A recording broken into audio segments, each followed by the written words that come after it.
רוצה לרדת?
There, stop fetching.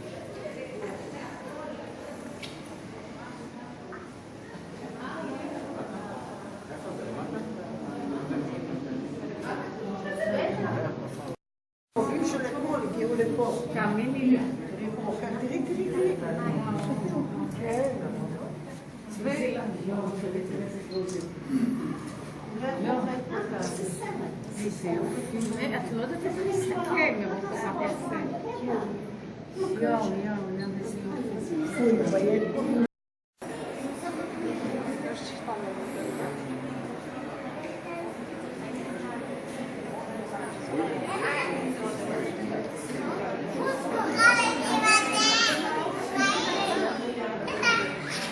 בואי הנה.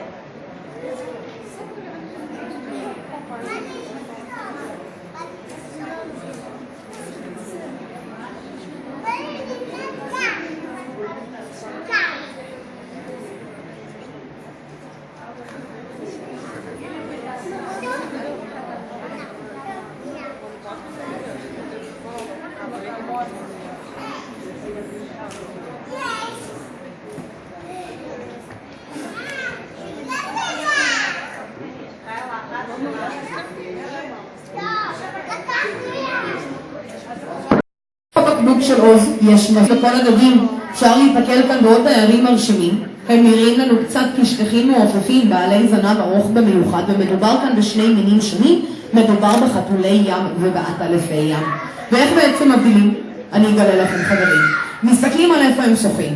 עטלף ים חבר'ה, הוא בעל חיים שסופג כל החיים במעמקים משתנים, למעלה ולמטה, למעלה ולמטה, לאורך מה שנקרא עמוד המים. אנחנו נמצא שעטלף ים ירד על קרקעית הים או על קרקעית הברכה, אך ורק למטרת איתור מזון ואף פעם לא למטרת מנוחה. חתול ים לעומת זאת, כמו שיש כאן מולנו כרגע, הוא בעל חיים ששוכן קרקע. ולכן מרבית הזמן נמצא אותו צמוד אל קרקעית הים, יחד עם כך הפה אפילו לא ממוקם בחלק הקדמי של הגוף אלא על הבטן, מתחת לעיניים, ומאפשר ככה לחתול הים לשאוב מזון מהקרקעית ממש כמו שואב אבק קטן. ובטבע הם ניזונים מכל מיני חסרי חוליות וכל מיני דגים קטנים שמסתתרים בתוך החול. So together with our sharks and our fish, there are other large impressive tenants here that can be seen. These are stingrays and eagle rays, and surely you must wonder how to differentiate. You can look at where they're swimming. Eagle rays will spend their entire lives swimming up and down at changing depths, along the entire water column, what is called. And you will never see them going down to the bottom for any other reason than in order to pick up food, and they will never go down to rest. Stingrays, however, are a benthic, a bottom-dwelling animal, and most of the time you'll be able to find them on the bottom of the pool. Together with that, their mouth is even located on the underside of their body, right underneath their eyes, and it allows them in nature to vacuum their food straight off the seabed, where they will feed on different types of crustaceans and small bony fish that hide inside of the sand. עכשיו, שימו לב מה קורה כאן, סביב עוז שלנו, סביב הצולל. אמיץ, עטלף הים הגדולה שלנו כאן, עושה שמיניות מסביבו, והנה, הנה, הנה, משיקה, משיקה. איזה אהבה, איזה אהבה.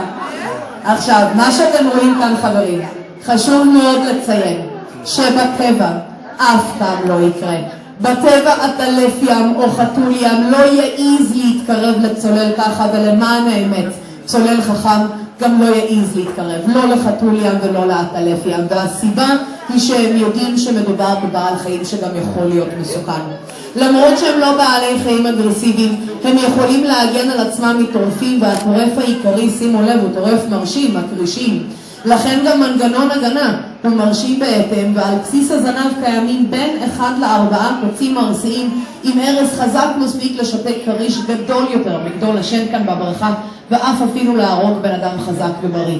וזה אומר שבטבע אנחנו שומרים מרחק מבעלי החיים ונהנים כמובן אך ורק בעזרת העיניים.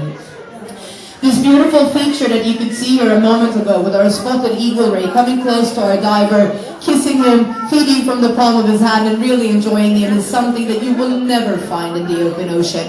In the open ocean, no ray will ever dare to approach a diver, and a smart diver will never dare to approach a ray because they know that they can be incredibly dangerous animals. In order to keep themselves protected from their main predators, or sharks, they carry between 1 to 4 venomous barbs at the base of their tail, and the venom inside of each barb is strong enough to paralyze a larger shark than the big-nosed shark, and it could even kill a human being. And of course, for this reason in nature, we will always keep our distance and enjoy them only with the help of our eyes. איזה יופי. עכשיו, ככה במהלך האכלה, ואתם בטח שמבינים שאנחנו באמצע האכלה, עולות המון שאלות. אחת הנפוצות ביותר היא כמובן, למה הקרישים לא מאכילים את עצמם על כל שאר הדיירים כאן בברכה, הרי הם נמצאים כאן בתוך שרשרת מזון. וזו שאלה שמגיעה עם שני הסברים פשוטים. קודם כל, חשוב להבין, שלמרות שהקריש נחשב כטורף על, הוא לא אכלן במיוחד גדול. בטבע הוא אוכל אחת לשבוע, אולי פעמיים ל10 ימים. כאן בברכה לעומת זאת נכנס צולל אמיץ לבריכה, כל יום, פעמיים ביום, ומציע לקרישים שלנו ארוחה, וזה אומר שהם לא במיוחד רעבים, אפשר אפילו להעיז לקרוא להם מעט מפונקים. עכשיו, הסיבה השנייה יותר מעניינת, כי היא עובדת גם בים, איפה שלא מתקיימת האכלה. וגם בים הקריש לא זולל כל דג שעובר בדרכו, והסיבה לכך זה שיש לו תפקיד. תפקיד הקריש הוא לשמש כפילטר ביולוגי, ויחד עם כך יש לו העדפה למזון. הוא תמיד מעדיף לאכול את מי שחולה, מי שמדמם, פצוע ואפילו מת, כי ככה הקריש, שלמען האמת מעט עצלן, יודע שהוא דואג לעצמו לארוחה שמאוד פשוטה לטריפה, ולמזלנו, כי תוצאה מכך הוא גם שומר על ים שנקי וחופשי ממחלות. כאן בתוך הברכה ניתן לראות שבעלי החיים חזקים ובריאים, ולכן האינסטינקטים הטבעיים של הקרישים בעצם לא מתעוררים, והם גם כן לא טורפים. So usually during a feeding, many questions arise, and one of the most popular ones is, of course, why the sharks won't feed on all of the other animals in the pool, and it comes with 2 incredibly simple explanations. First of all, it's important to understand that although the shark are top predators, apex predators in the ocean, they're not very big eaters. They will feed about once a week or twice in 10 days. Here in the pool, however, a diver enters the water every day, twice a day, to suggest a meal for our sharks, and it means that they're not very hungry. You might even dare call them spoiled. Secondly, and much more interestingly, however, sharks have an incredibly important role in nature, and that's to act as a biological filter. It means that they will always prefer to feed on the sick, weak, dying, and dead animals, because this way they can find an easy meal to prey upon, and as a result of it, can make sure to keep our oceans clean and free from diseases. Here inside of our pool, as you can see, the animals are strong and healthy, and as long as they remain this way, the natural instinct of the shark will not awake and they will not attack. אז בשמחה רבה גילינו שהקרישים חיים בהרמוניה עם כל שאר דיירי הבריכה. אבל מה עם עוז שלנו? איך זה שאף אחד מהקרישים עדיין לא ניגש אליו, לא ניסה לנשוך אותו ולא ניסה לאכול אותו? אני אגלה לכם. הסיבה היא אבל כל כך פשוטה, שיש מצב שלא תאמינו לי. אתם מוכנים? קרישים אינם אוכלי אדם. הם לא אוכלי אדם. אנחנו לא יכולים להפוך להיות חלק משרשרת המזון הטבעית של הקריש, חברים, מסיבה מאוד פשוטה. אנחנו בעל חיים יבשתי, הקרישים הם דגים שחיים בתוך הים, ולכן אנחנו חיים בשתי מערכות אקולוגיות שונות לחלוטין. עכשיו, החכמים ביניכם יגידו, אז לא, שומעים על תקיפות של קרישים, וזה נכון. ניתן לשמוע על בין 5 ל-15 תקיפות מדי שנה בכל רחבי העולם, ולכן חשוב מאוד לחדד את העובדה שמרבית התקיפות האלה נגרמות בגלל משהו שנקרא טעות בזיהוי. ומה בעצם קרה? הקריש התבלבל בין בעל חיים ימי פצוע, הטרף הטבעי שלו, לבין בן האדם. ואיך הוא מצליח לעשות כזה בלבול? כי בים הכלל אומר שמי שחולה ופצוע מיד צף למעלה לפני המים ומתחיל לפרקס. ואת זה הקרישים למדו, כמובן, כל החיים בים הם למדו ששם מוצאים טרף הכי פשוט. עכשיו, אנחנו בני האדם גם אוהבים להיכנס אל הים, וברוב המקרים נמצא את עצמנו בשחייה על פני המים, איפה שתנועות הידיים והרגליים שלנו יכולות לבלבל את הכריש, לדמה איזשהו סוג של בעל חיים ימי פצוע, ולכן לגרום לתקיפה. עכשיו, למרות שתקיפה כזאת היא יכולה להיות קטלנית, אף פעם לא דווח במקרה שכריש זלל בן אדם בשלמותו. וזה אומר שאם אנחנו בכל זאת רוצים לדבר כאן על סכנה ועל פחד, אז חשוב מאוד לחדד את העובדה שמי שבעצם נמצא בסכנה מאוד מאוד חמורה ולא מבין לפחד, הם כמובן שהכרישים.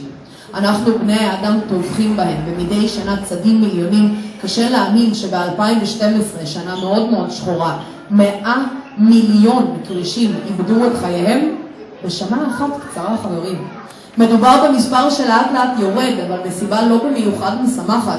הוא יורד כיוון והקהילה המדעית גם הבינה שבעשור האחרון 90% מאוכלוסין הכרישים בכל רחבי העולם כבר נכחד ונעלם.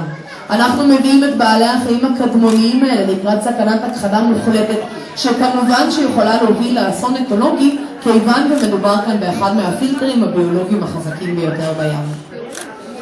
So surely we are happy to understand that our sharks can live in harmony with all of the other animals in the pool, but you must be curious about our diver.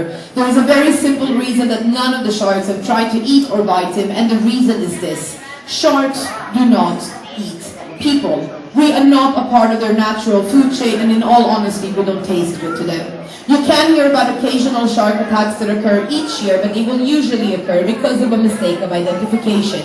The shark manages to confuse a human being with its natural prey, a wounded marine animal. And it can make such a confusion because in the ocean, when animals are sick, they will usually rise to the surface and their swimming changes. And it's an excellent way for sharks to recognize prey. As we humans enter the oceans, however, we also find ourselves on the surface with arm and leg movements that might confuse the shark and trigger an attack. Now, although an attack of this kind could be fatal, it has never been reported that a shark has eaten an entire human being. And if you would still like to talk about fear and danger, then it's important to understand that the ones who are in actual danger and the ones who should be fearful are, of course, the sharks. Human beings hunt and kill millions of sharks each year, and in 2012, believe it or not, 100 million sharks lost their lives in just one short year. This is a number that is slowly coming down, but not for very happy reasons. It's coming down because the scientific community also understands that in the past decade, 90% of the worldwide shark population has already been decimated. We are bringing these majestic and prehistoric animals towards the absolute brink of extinction, and it's of course something that could lead to a huge ecological disaster, seeing as we're talking about one of the strongest filters in the sea. חברים, בנימה מעט יותר אופטימית, אני רוצה לשתף אתכם בכמה עובדות מעניינות על הכרישים. לא כולם יודעים שכרישים וחתולי ים ועטלפי ים הם קרובי משפחה. ביחד הם בעצם מייבים מחלקה במדע שנקראת מחלקת הסחוסים, ומה שמאפיין את הדיירים במחלקה זה שאין להם אפילו עצם אחד בגופם. עכשיו, כן קיים שלט שנותן להם צורה, אבל הוא מורכב אך ורק מסחוס, כמו שיש לנו בקצה האף, ומאפשר ככה לכרישים להיות גם בעלי חיים מאוד חזקים וגם כן מאוד גמישים. בנוסף לכך יש להם ראייה מאוד מפותחת, והם רואים הרבה יותר טוב מבני האדם, בעיקר במהלך הלילה.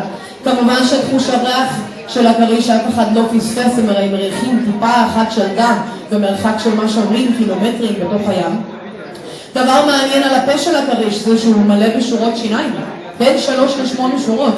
כמו בבית חרושת, השיניים האלה מתחלפות אבל כל שנות החיים של הכריש, כי כשהוא נוגס בטרף הוא מנענע את הראש בחוזקה מצד לצד, והשיניים הפחות מוצלחות נשרות. עכשיו אין צורך לדאגה, כי תוך כמה שעות עד כמה ימים, תלוי במין הכריש, עולה של חדה וחדשה ומוכנה מהשורה האחורית ומחליפה את זאת שנשרה, וככה בעצם דואגת שהכרישים אף פעם לא ימצאו את עצמם חסרי שיניים.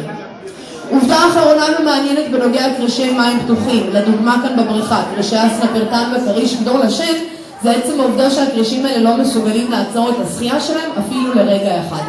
אם מסתכלים לתוך הבריכה ניתן לראות שהם שוחים עם פה מעט פתוח, זה מאפשר למים להיכנס לחלל הפה וככה לחדור מעבר לפתחי הזימים שהם מוקמים בצדי רשם. ככה הכרישים בעצם סופחים חמצן מהים ונושמים. זה אומר אבל שכריש שעוצר את השחייה שלו מאבד את זרימת המים ולכן מסתכן בטביעה ואפילו במוות, ולכן קרישי מים פתוחים יעשו הכל תוך כדי תנועה. הם אוכלים תוך כדי תנועה, מתרבים תוך כדי תנועה, וחברים, תאמינו לו, הם אף אפילו ישנים תוך כדי תנועה. A few more interesting facts about the sharks. Not everyone knows that sharks and rays are close relatives and they make up the cartilaginous class in science. It means that none of these animals have any bones in their body, that their skeleton is made from cartilage alone, and it allows them to be very strong and very agile animals. Sharks have better vision than human beings and they can see excellent, in particular during the night, and they have a near absolute sense of smell that allows them to smell a single drop of blood from miles away in the ocean. If you look in the mouth of the shark, you'll find between 3 to 8 rows of teeth that will change their entire lives, because when they bite into their prey, they shake their head fiercely from side to side, and a few of the teeth could fall out, but there is no real need for worry, because within only a few hours to a few days, a new and sharp tooth rises up on the row behind and replaces the one that fell. One final interesting fact about the sharks is the fact that they have to be in perpetual motion in order to breathe, and here we're talking about pelagic, open water sharks, like the big-nosed shark and like the sandbar sharks here in the pool. If you look closely, you'll find that they're all swimming with their mouths slightly open, and that allows the water to enter the mouth cavity and then pass over the gill openings on the sides of their head. It's a way for sharks to absorb the oxygen in the water and to breathe, but it of course means that sharks that stop their swimming will immediately risk drowning and even dying, and for that reason they do everything while in motion. They eat while in motion, they mate while in motion, and guys, believe it or not, they even sleep while in motion. בואו נעשה לו מחיאות כפיים, מגיע לו חברים. נהדר שלנו. אנחנו הגענו לסוף ההדרכה, אני רוצה להודות לכולכם על ההקשבה. חבר'ה, שימו לב, אם יש לכם אושינריום ב-11 ו-20, אז עכשיו. איך שאתם יוצאים החוצה, פונים ימינה והקולנוע נמצא בדיוק